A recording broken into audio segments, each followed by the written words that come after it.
தன் அம்மாவை கொன்ன அந்த பாவியையும் அந்த இளவரசனையும் சின்ன வயசுல இந்த குட்டி இளவரசி நேரில் பார்த்துடுறா. எப்படியாவது பழி வாங்கணும்னு வெறியோடு இருக்கிறா.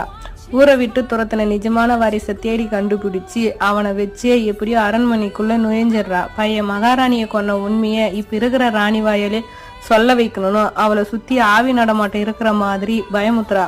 பயந்து போன அந்த ராணியும் பித்து பிடிச்ச மாதிரி பையன் ராணி என பழி வாங்க வந்துட்டா, அவத்தான் நிஜமான வாரிசுன்னு உளர ஆரம்பிக்கிறா.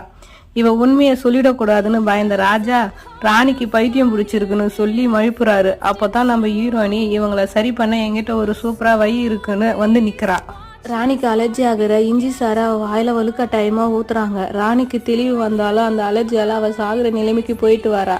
இதனால கடுப்பான ராணி இவளை காலி பண்ண ஒரு பிளான் போடுறா. அம்பியும் போட்டில இவளை இலக்கா நிக்க வைக்கிறா. ஆனா அவளை காப்பாத்த ஹீரோ தானே முன்னாடி வந்து நிக்கிறான். இதுதான் சரியான வாய்ப்புன்னு நினைச்ச ராணி அவனையும் காலி பண்ணி தன் பையனோட பதவிக்கு வை பண்ண பாக்குறா. ராணியோட ஆளுங்க அந்த அம்பை தட்டி விட்டு ஹீரோ மேல படுற மாதிரி பண்றானுங்க. ஆனா அவங்க சதியை முன்கூட்டியே தெரிஞ்சுக்கிட்ட நம்ம ஹீரோனி டக்குன்னு ஒரு அம்பை விட்டு அந்த ஆபத்துல இருந்து தடுத்து நிறுத்திடுறா.